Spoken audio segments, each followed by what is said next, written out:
တော်လေး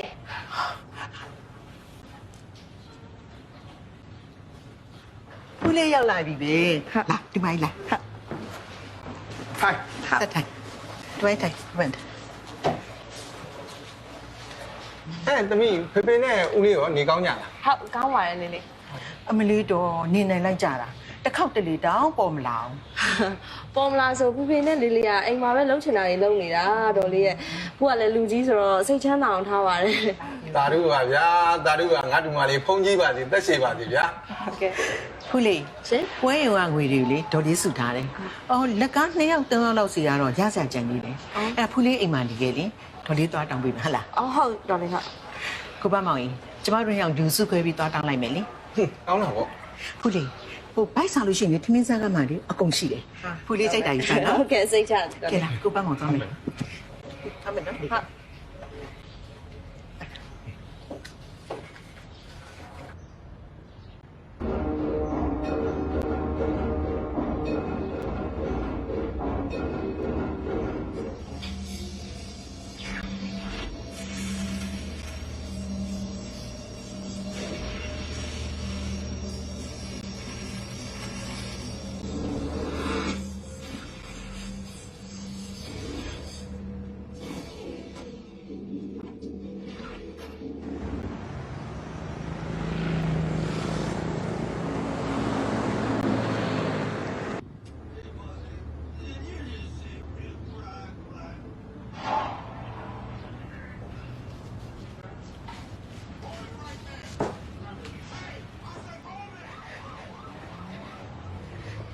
အမလေး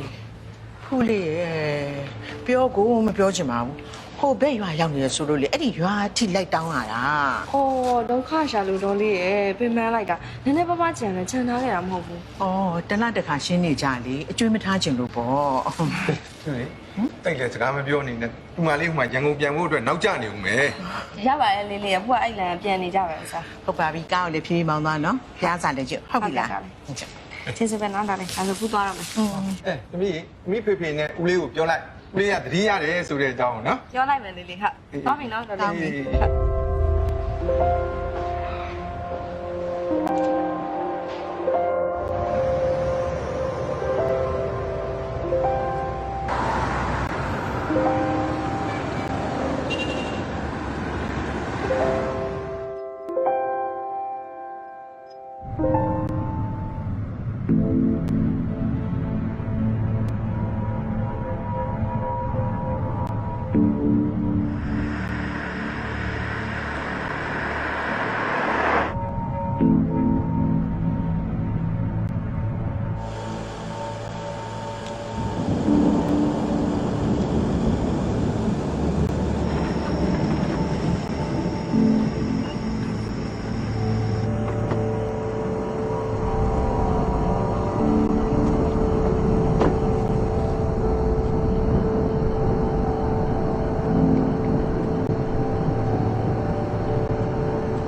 ဒီကိစ္စနဲ့ပတ်သက်ပြီးတော့မင်းကငါပြောချင်တာ ကဲရောက်ပါကြီး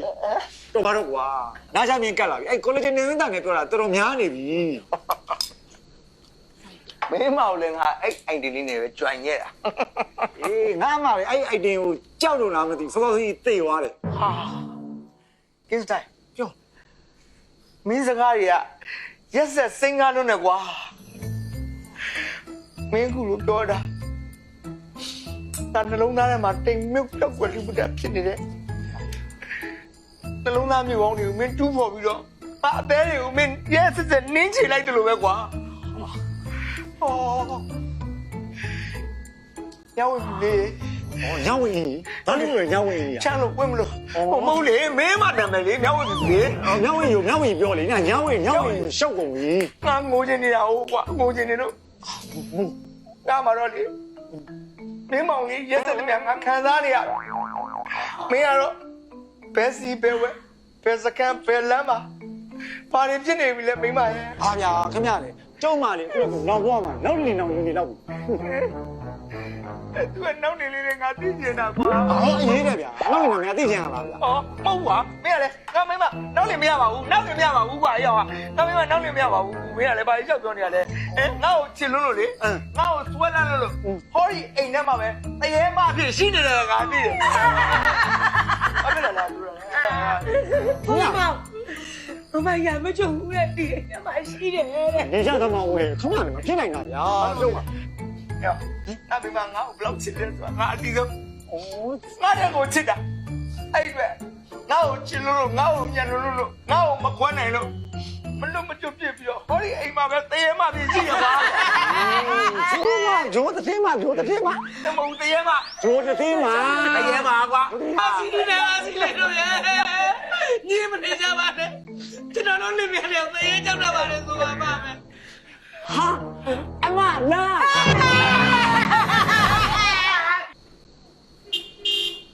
ဟော အစီနေရလိုက် တန်တာဟုတ်ပါဘူးဟိုကောင်းအောင်ကြလို့ပါငါသမီးပြန်လာပြီအသက်ကြိုလိုက်ကြအောင် အဲကောင်း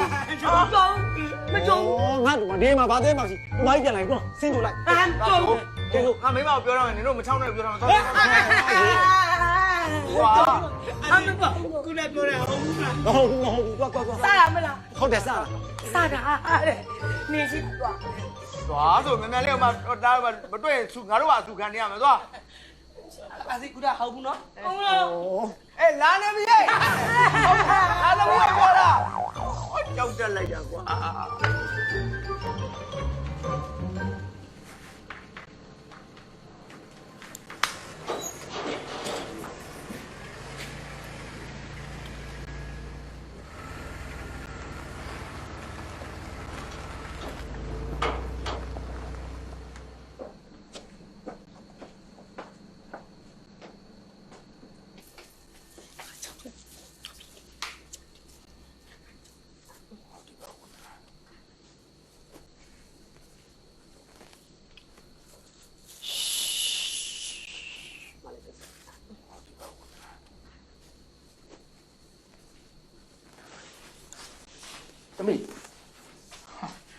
သမီးရလေ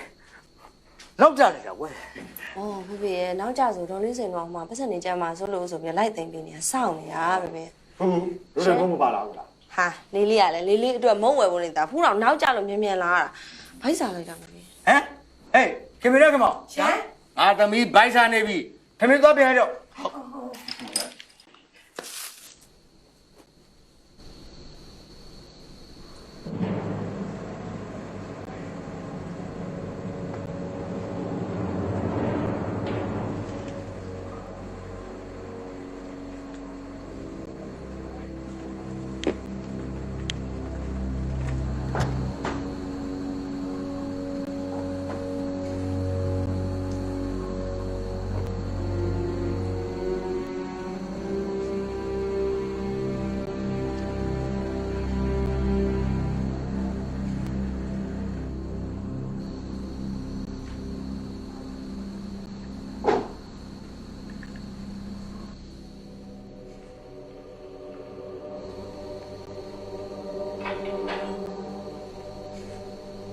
ခင်မောင်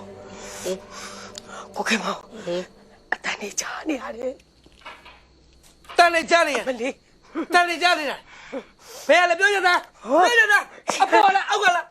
နေရတဲ့မျိုး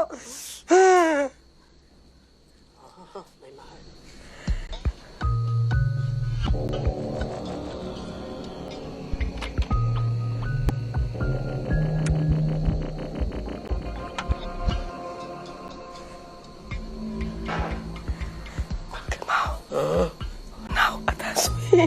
hay nào nào đi nè nè chế lắm nào đâu chứ nó asli biểu luôn á mama liền mẹ asli cái nó này nè là này làm cái gì vào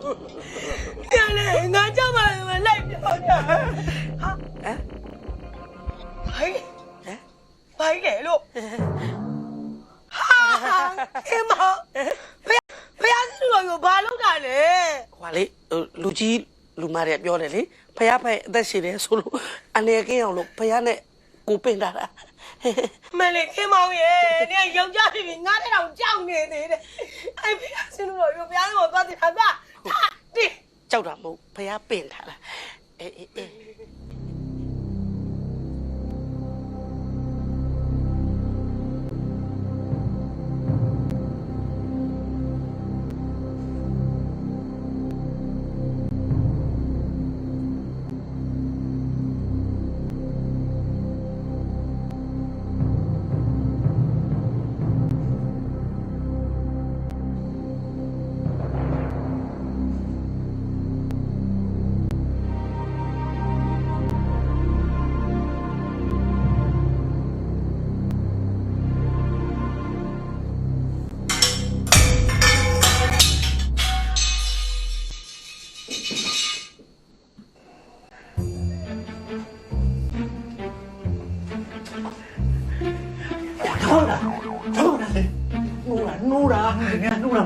ငါ့ဆန်းတာန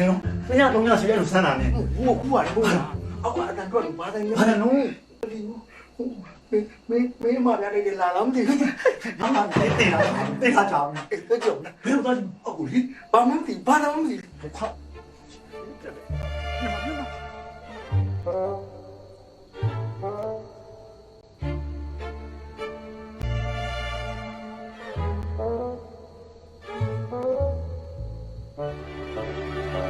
အမလားမသိဘူးဟာ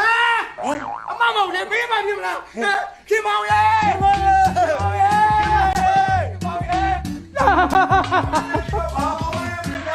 哦，看到你我少你，你们爸爸干嘛不理我？哎，那嘛，你想咋么了？农历我少你，都他妈我怎么样？我们快点，快点！爸爸讲样的，讲样的，爸爸讲样的。大佬，不要叫了，阿哥不要记开哪，我去往台做什么？不要叫了吧，阿西，阿妈不来拉开我来。阿西哪里？阿西，牛人，牛人，我讲，看那牛，看那牛。慢点，哎，来，快点，哎。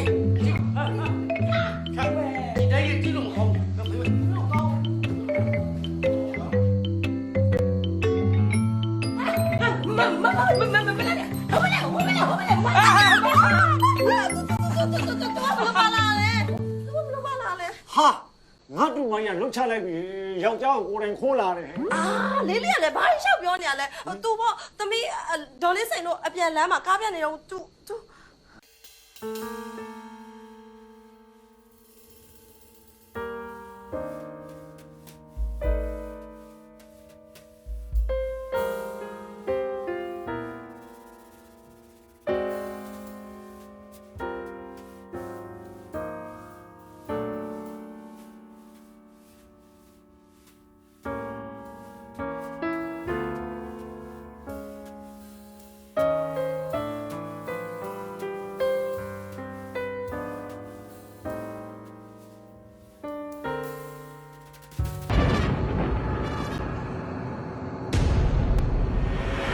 အဲ့ဆိုသိကြပြီဟမ်လက်ကြီးလက်ကြားရနေပြီးတော့ဟိုတမရီတာဂျိုသားကားလို့ဒီကောင်ကိုရုံးညွန့်ကြီးနဲ့ကုန်ပြီးထတာဆိုတော့သိကြသွားပြီ ဇောသား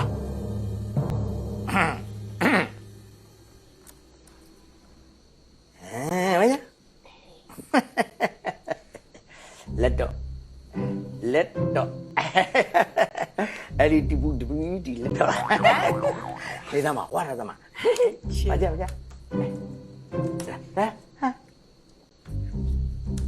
ါကြ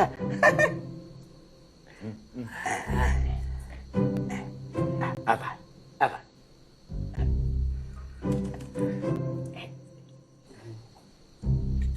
ရှာနေ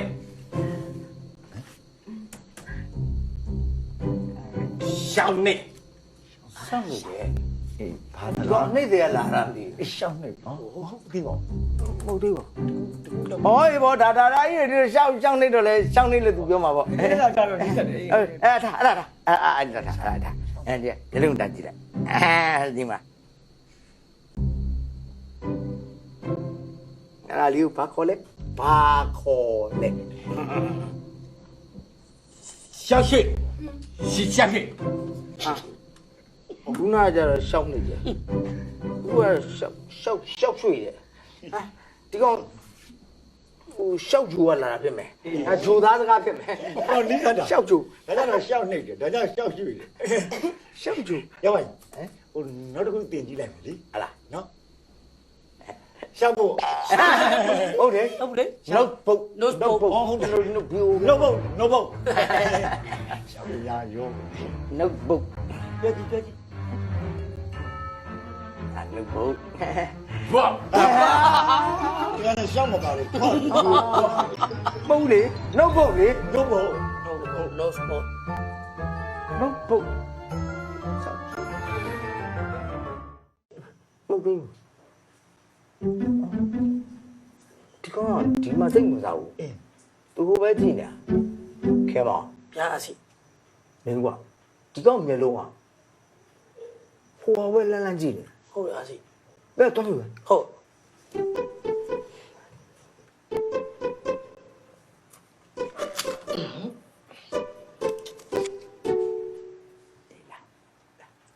အစီ ဒါကြည့်အဲ့ဒါတာမူမီတာတာမူမီတာ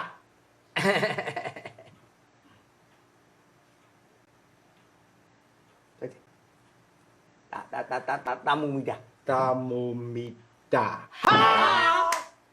ဟာဒါပြီးတာဗျာဟာတာမူမီတာပြီးတာဟဲ့ပြောစရာကြီး တော့တော့ရောက်ပါရင် အေး ဒီကောင်ကြီးဟာအာနိုးလို့လည်းရုတ်တရက်ပေါ်လာတယ်ဟင်နော်ပြီးတော့တာမိုမီတာကို तू က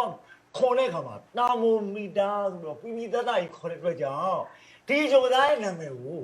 တာမိုမီတာလို့မှတ်လိုက်ရင်မကောင်းလားတော့တယ်ဗျာ ကောင်းတယ် ကဲဖေဖေတို့လက်ဆန်းတက်ပြီးနာမည်လည်းပေးပြီးသွားပြီဆိုတော့ဖူးလည်းပြင်မန်းပြီမနေ့ပြန်လည်းလောက်တက်အောင်မလား ဒီပါသမီးရဲ့သမီးနာအဘေတို့လည်းမနေ့ပြန်ကြမှာသူ့ကိုထပ်ပြီးဆန်းတက်မယ်လေ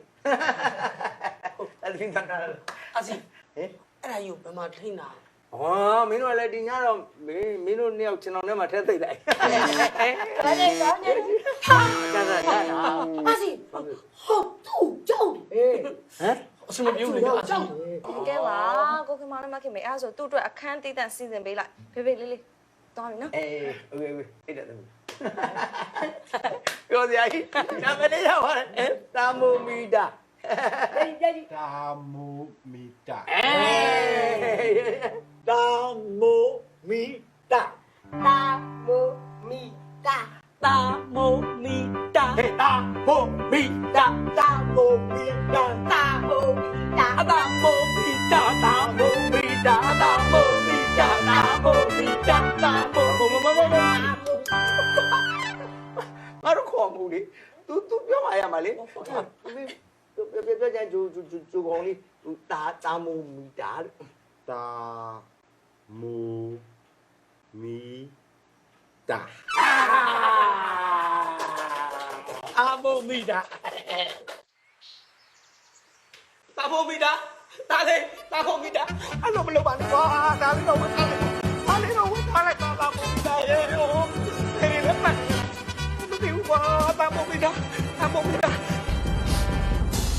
နေကြတယ်လေ ဟာဟုတ်လေဟာမလေးအဲ့ပေါ်ဒီမနဲ့အဲ့ပေါ်ဒီမနဲ့မမလေးမလေးပေါ်ဒီမနဲ့ပတ်နေပါဘာဒီလေးပါလာပြီလေ ဟဲ့ကြပါမင်းကဘာဖြစ်နေ ။အော်ဘာဖြစ်ရလဲအာစီရဲ့။ဟိုမှာတမ်းမိုးမိတာပေါ့။အဲ့ဒီအတော်လေးနဲ့တိန်လုံးရှောက်ပတ်သွားတယ်။ကျွန်တော်အမြင်မတော်လို့စပွဲခင်းနဲ့လိုက်ပြီးကာပေးတာအခုချိန်ထိမမိသေးဘူး။အာစီနဲ့အာစီလေးလာသမ်းမအာစီရဲ့ဒီမှာကျွန်တော်ကုညီတမ်းပါ။လာပါအာစီ။ဒီမှာကြည့်ဦးမဟုတ်ပါကွာ မြေမကောင်းရှင်မကောင်းနဲ့ ။အာစီကြိုသား ငါသမီးလိုက်မလွယ်ဘူးရောမင်းဒီတော့မင်းအဲ့ဘက်ကဖမ်းမင်းဒီဘက်ကဖမ်းနော်မလွတ်စင်နေတော့နော် အာစီဒီက ငါတရားဖမ်းမယ်ငါတရားဖမ်းမယ်တရားပိတ်မယ်နော်ဟေးပိတ်လိုက်မင်းဘက်ကဟဲ့ဟိုဘက်ကဟဲ့ဟောဒီမှာကဲပါစေဟိုဘက်ကဟာဒါမလေးအာစီမလေးအကျင်းတော့ဘာလို့အမလေးချုပ်တာချုပ်တယ်ငါမင်းငါချုပ်တယ်ဟုတ်ပြီရင်းနဲ့နေတော်တန်လက်ကောင်နေတန်နေဒူသားကိုတန်တော့ပေါ့ ဟေးလာနောက်ကလည်းလှုပ်နေတယ်အာစီတုတ်လာလက်တွေမတုတ်လား ဟုတ်တာဟေးပြောပြီရ အမလေးကျေးဇူးတင်လိုက်တာအာစီရဲ့အာစီနဲ့အာစီလေးလာမှာပဲအစင်ကိုပြေတော့တယ်အမလုံးသူ့လိုက်ဖာတော့မိုးလာပါအမလေး အာမင်းဘာလို့ဝီးဖွင့်လာလဲမိသားကဈေးတက်ရကြတယ်မှာ 哦，这都不然没保护阿是耶，毛茸茸谈起来那米克罗我那个在都罗罗不多了，啊，阿是来门不喂， နောက်ပါဟဲ့သူ့ဂျိုမာတော့ကတော်စင်းရဲလို့ဒီဦးစားမနိုင်တာဒါပေါ့ဒီကောင်ကြီးကျူးကြော်လေဩဘာလို့ရှောက်နေလဲမင်းလေဂျိုမာစင်းရမှာကွာအတန်ထွက်တယ်တွေ့လားဟောအတန်ထွက်တယ်လေအတန်ထွက်တယ်အပြည့်တော့ဟိုမီးအောင်ဆောင်ကြီးကိုကြိုက်လို့တဲ့ 阿是， ဟဲ့ 阿是呀，咱莫米达球သား不能是个龙的，对的是吧？阿是来球သားပဲဗျာ ဒါကငါစနေဂျိုကငါလူသားကွာဒါပေမဲ့တိတ်ပဲပညာရှိဆိုတော့ကွာဂျိုသားတွေစကားတော့ never တင်းနေခေါက်တာကွာ အေးဟိုဟောပါရဲ့တာမိုမီတာဒီအုပ်ဆောင်သဘောကျနေပုံထောက်တော့ကြောက်ကြံတစ်ခုရပြီဗျ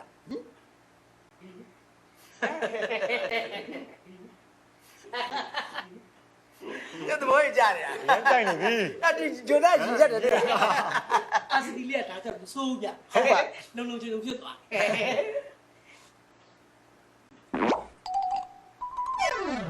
အော်မင်းကလည်းမီးဖွင့်ခိုင်းနေတာလေကွာ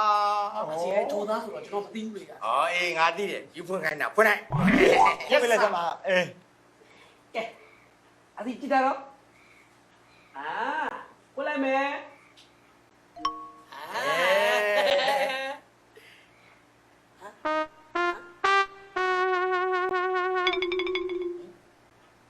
ပြန်ပိတ်ခိုင်းနေတာ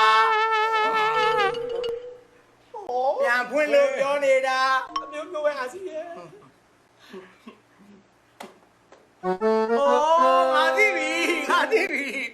မလို့သိတာဒီကောင်နေမသိဘူးမင်းကလည်းကွာ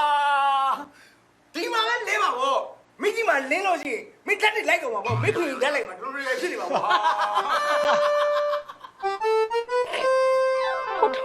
ဟုတ်ဖေဖေလေးလေးကအဲ့ဘလို့ဖြစ်နေကြရလဲ ဘာပြူသမီးရေဒီမှာ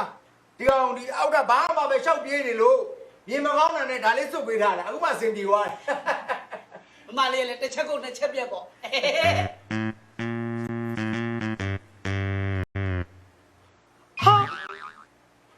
မမလေးအဲ့ဂျိုသားကိစ္စကိုဘယ်လိုလုပ်လို့ ဘယ်လိုလုပ်ရမလဲမခင်မေရဲ့ဘယ်ကလာလို့ဘယ်ကိုသွားရမလဲမသိတဲ့လူတယောက်ကိုအိမ်မှာပဲခေါ်ပြီးစောင့်ရှောက်ထားရုံရှိတာပေါ့ ဒီမကြီးဒီမှာတာမိုမီတာဒိုးရင်ရောက်လာတယ်လေငါတို့သမီးရောက်မှနေအောင်ကဘာကျော်မဲ့တိတ်ပြောင်ပညာရှင်ဖြစ်ကိုရောက်လာတာ ဟုတ်တယ်ဟုတ်တယ် ဒီမှာငါတို့ကသူ့စမ်းတက်ပြီးတော့စမ်းတက်ချက်တွေကိုကဘာကိုပြလိုက်ရင်တို့နှစ်ကောင်ကဘာကျော်ပြီ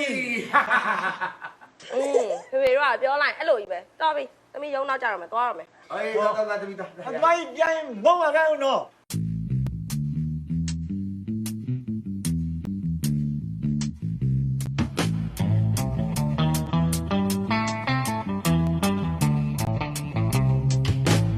ဟုတ်လေဒါလေး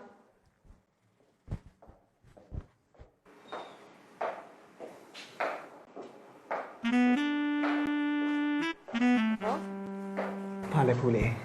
ကိုကိုလမ်းလို့ရောက်လာလား က ကိုကလည်းရုံးမှာဆိုပြောဆိုနေတိုင်းဆင်ញင်မားလို့ဖူးပြောထားတာစီးကိုဒီမှာလက်မှတ်ထိုးပေးပါ ကဲပါဖုန်းရဲ့ဒီလုတ်ကိစ္စကိုခဏထားလိုက်စမ်းပါခုလူလေးလက်တော့ခဏလေးခဏလောက်တော့လာပါ ကိုကလည်းရုံးမှာနေတိုင်းဆင်ញင်မားလို့ဖူးတော့ပြောနေအောင် ဘာလဲဖူးလေးကကိုနဲ့ချစ်သူလိုမနေချင်လို့လား ထုတ်ကိုရဲ့ချစ်သူလိုနေခြင်းလဲဆိုရင်အပြင်သွားတဲ့ခါသွားရလာတဲ့ခါဒီမှာချစ်သူလိုနေလို့ရတာပဲဒါပေမဲ့ရုံးမှာကိုကစီးကိုဖူးက MD လေအနေတိုင်းတော့ဆင်ញင်ရမှာပေါ့ အဲ့လိုတွေထိန်းချုပ်ပါများလာရင်ကိုရဲ့ရှင်တွေကဖူးပြင်မနေနိုင်တော့ဘူးရဲ့အရင်ချစ်ချင်နေတာ ဖူးကလည်းချစ်ချင်တာပါပဲကိုရဲ့ဒါပေမဲ့လည်းရုံးမှာမသိတော့ဘူးလေ ဒါဆိုလဲကိုတခုလောက်တော့ခွင့်ပြုပြီ ဟာ လူလေးလက်တော့မှာဖူးလေးကိုအဝါလေးပေးပြရ ကိုလုံးဒီလိုဝင်လာနေတယ် မမရှိပါဘူးကိုခွင့်ပြုချက်များဝင်ကြတော့ရှိနော် လုံး အဖေအဖေအဖေ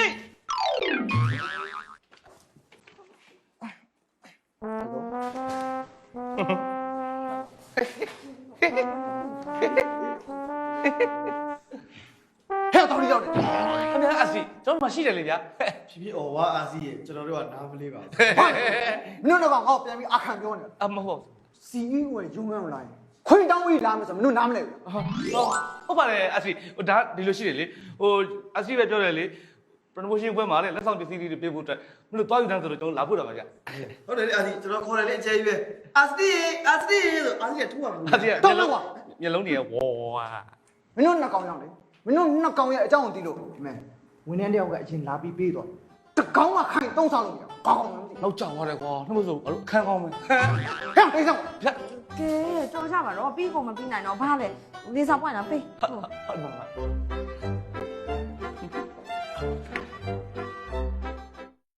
တာမိုးအေးတာမိုးကွာတာမိုးလာမယ်ကလေးမဲတာမိုးတာမိုးဟဲ့လာတာမိုးဟေးရမလဲဒီခေါ်လာလာတာမိုးတာမိုးအမလေးမတို့ဝင်တော့လေကောင်သားမယ်လေကောင်သားမပြရမေးရအောင်ထိုင်တားလိုက်တယ်စီပါစီအမေထိုင်ဦးလေးမထိုင်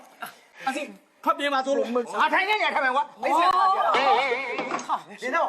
ဘာဖြစ်နေရလဲကဲပြော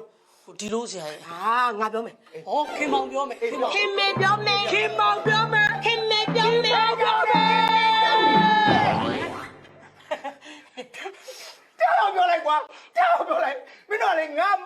မေးလိုက်ရင်အဲ့တိုင်းမဖြစ်နေမင်းတို့နေမြဟမ်ကဲဘာဖြစ်လဲပြောမင်းပြောဖြစ်စီကဒီလိုဆရာအဲ့ဂျိုသားလေထမင်းကျွေးတာဟိုမစားမနဲ့ပတ်ပြေးနေတယ်ကြည် လောက်တာပါပဲဂျိုသားပဲထမင်းစားချင်မှစားမှာပေါ့ तू ကတန်ချောင်းလို့တန်ချောင်းလို့စားချင်စားမှာပေါ့ အေးခင်မေဒါတော့လဲပြီတော့အေး ဘယ်မှာအိမ်မှာတန်ကြောင်းနဲ့တန်ကြောင်းရှိမှာလဲမင်းကတမျိုးကွာနင်းတော့မင်းရတယ်ဟမ်လူတိုင်းမှာပဲကွာဂျိုသားပဲမကြအသားရည်ကြည့်ဟောချင်းနိုသီးတဲ့ပါတယ်စီကြစီ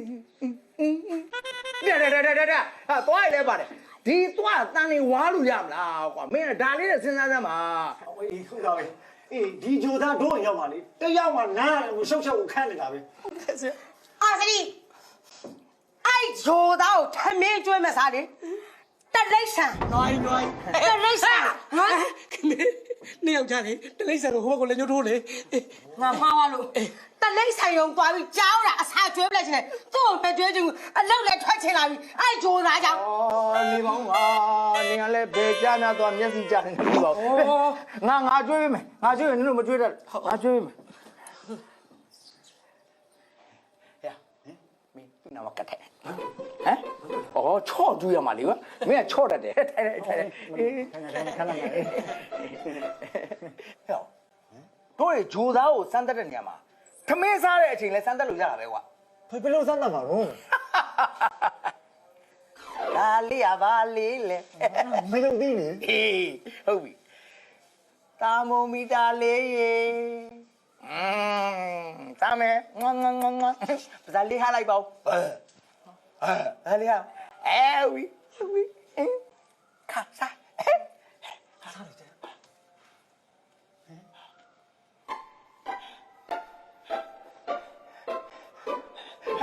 啊，不是，对对，哎，啥打，你啥打，好的，嘿，啥打这奥米诺比，ဘာလို့အောင်နေတာ 啊，jordan牛逼啥的，牛逼的jordan有啥意啊？没劲了，没么他，没么他，အာမင်းတို့ခင်ဗျာလေဒီတော့နဲ့ရေဘောနဲ့ဆန်းတက်လို့မဖြစ်ဘူးလေဗျာဟမ် तू ကဂျိုသားမလား ဟုတ်တယ်လေ ဂျိုသားဆိုတော့ခင်ဗျာလေတိတ်ပန်နေတာဆန်းတက်မှဖြစ်မှာ အကြီးကျယ်ကျယ်နဲ့မင်းကဘယ်လိုစမ်းတက်ချင် အဲ့လိုလေဂျိုသားဆိုတော့တိတ်ပန်နေကြတိတ်ပန်ခန်းထဲမှာဆန်းတက်မှာဖြစ်မယ်လေဗျာ ဟာမင်းကြံကောင်းပါပြီမင်းဒီနေ့တနေ့ကုန်ပြောတဲ့စကားလည်းဒီစကားတန်မိုးရှိဆုံးပဲဟုတ်ပြီအဲ့ဆိုရင်ငါတို့တွေကအဲ့တိတ်ပန်စမ်းတက်ခန်းအတွက်လိုအပ်တဲ့ပစ္စည်းတွေဝယ်ပြီးဒီအောင်ဆမ်းမယ် ဟာအဲ့ဒါဆိုရင်တို့နှစ်ယောက်ကကဘာကျော်တဲ့တိတ်ပန်ပညာရှင်ကြီးဖြစ်အောင်ဟောဒီဂျိုသားနဲ့ဆန်းတက်ကြမယ်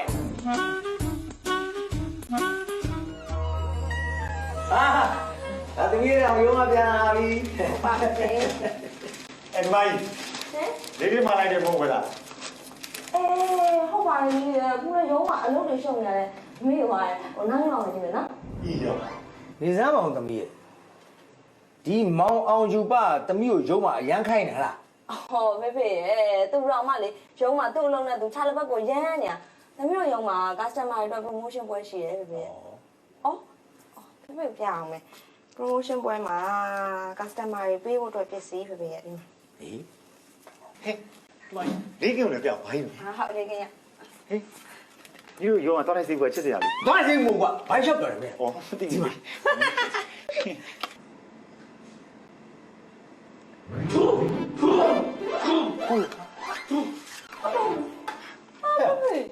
မင်းငါသမီးကိုခေါ်တော့ကွာဖုန်းဆိုလည်းဖူးလိုက်တော့ဖူးဆိုတော့ငါတော့ဘူးမဟုတ်လို့ဖြစ်နေတယ်ကွာ ဖေဖေ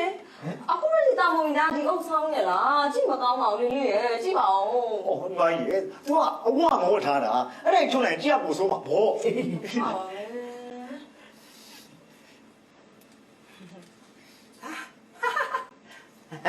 ဘာပဲဘယ်လူညာတော့ဘယ်မပဲလို့လာမလို့ ဖေ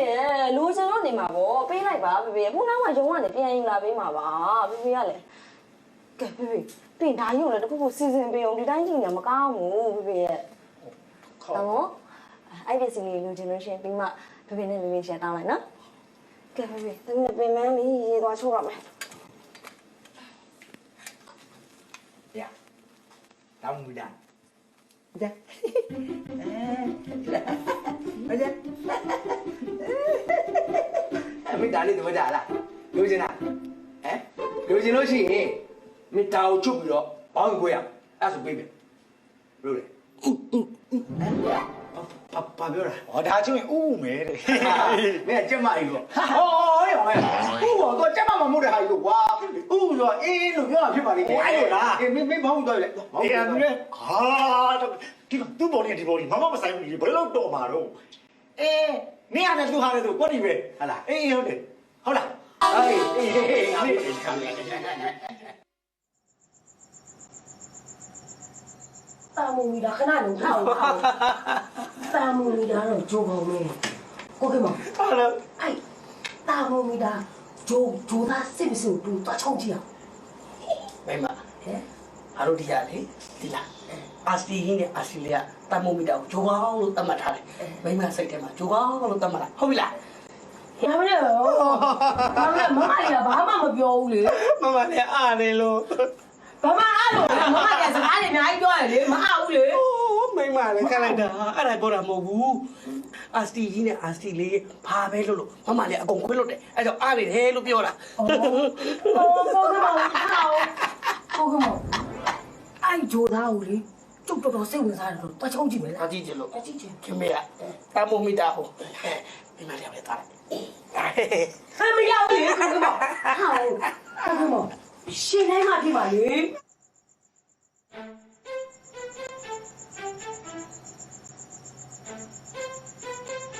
ြည်းဖြည်းသွားဒါလေးတော့မနိုင်ဘူးလားသွား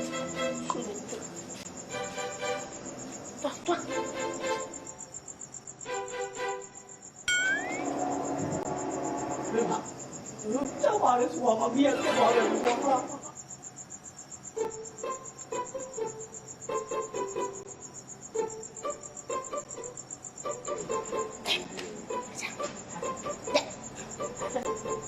ဘာလို့ဟိုဂျိုသားစစ်မစစ်ဆိုတက်ကြည့်လေးယောက်ျားကွာဟာလေဒီမှာလမ်းမှာဘာပြောလားလမ်းမှာဟိုစားလေဟိုဂျိုသားကြည့်ကြည့်လေဂျိုသားကြည့်ကြည့်လေမိမပြောတော့နော်တက်ကြည့်တာတက်ကြိုက်တော့အဲ့လေလားဟုတ်တယ်ဟာယောက်ျား你看嘞，你看嘞，我不弄这样嘛嘞喽，没买几斤了，没买这里，要干什么去？啊，对了，喂，杨家，没买啥得几个，哎呢？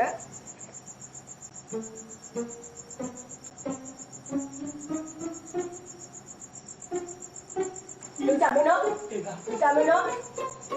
皮人家，皮的，你啥看样喽？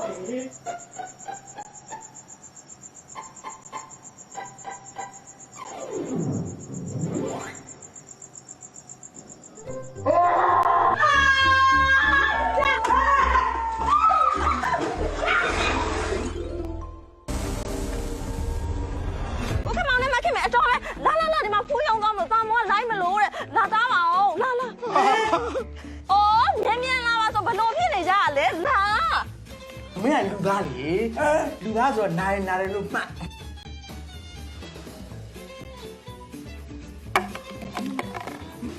ငါဒီနေရာမှာတောင်းစားရတာကြာလာပြီတဏီကုံတောင်းလို့တော့မှငါတလောက်မရဘူးကုံမာတင်ကမှုံများအောင်လားမသိပါဘူး